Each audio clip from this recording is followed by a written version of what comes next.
السلام علیکم، میرا نام ہے علینا عباس۔ آج میں آپ لوگوں کے لیے لے کر آئی ہوں لسانیات اور متعلقہ علوم۔ اس میں دیکھیں گے کہ کیا کیا آ جاتا ہے۔ اس میں بات کی جاتی ہے بشریات اور لسانیات کے حوالے سے، فلسفہ اور لسانیات، اور اس کے علاوہ نفسیات اور لسانیات، ادب اور لسانیات، یعنی لسانیات کو ہر لحاظ سے دیکھتے ہیں کہ لسانیات کا کیا نظریہ ہے، بشریات کے حوالے سے کیا ہے، فلسفے کے حوالے سے کیا ہے، نفسیات کے حوالے سے کیا ہے، ادب کے حوالے سے کیا ہے۔ تو سب سے پہلے ہم شروع کریں گے بشریات اور لسانیات۔ بشریات میں انسان کے بارے میں عام طور پر مطالعہ کیا جاتا ہے۔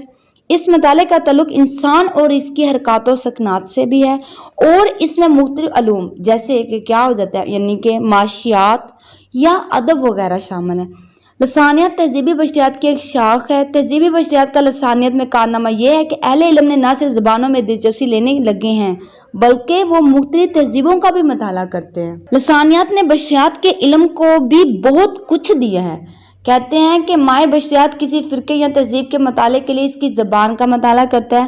نظریاتی مباحث میں بشریات نے لسانیاتی اصطلاحوں اور تصورات سے استفادہ کیا ہے۔ اب ہم دیکھیں گے کہ فلسفہ اور لسانیات کیا ہے۔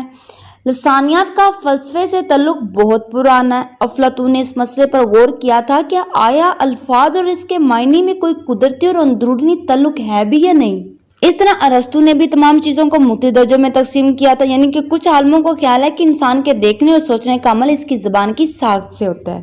اب ہم بات کریں گے نفسیات اور لسانیات۔ علم نفسیات انسانی ذہن کا مطالعہ کرتا ہے، اور زبان کو بہت سے عالم نے، یعنی کہ اسے جو بہت سے عالم وغیرہ، انہوں نے اسے ذہنی عمل کا نام دیتے ہیں۔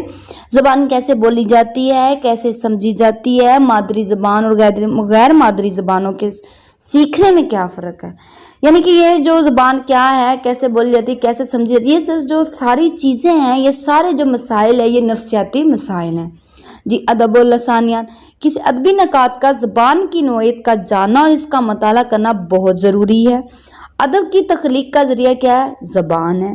کسی فنکار یا فن پارے کی فنی خصوصیت کا تعین کیا ہو جاتا ہے؟ زبان کی حدود سے ہوتا ہے۔ ہر زبان کا ادب اس زبان کی ساخت سے غیر طور پر متاثر ہوتا ہے۔ مثلا آوازوں کی خاص ترتیب جمالاتی تاثر پیدا کرتی ہے۔ اس طرح کسی زبان کا ذخیرہ الفاظ، اس کی قواعدی ساخت، یعنی قواعد جو ہوتی ہے اس کی قواعد نویسی، وہ یعنی ساخت کسی فنکار کے اسلوب کو متعین کرتے ہیں۔ آوازوں اور ذخیرہ الفاظ کے انتخاب کی نوعیت کے مطالعے کو ہم اسلوبیاتی مطالعہ کہتے ہیں۔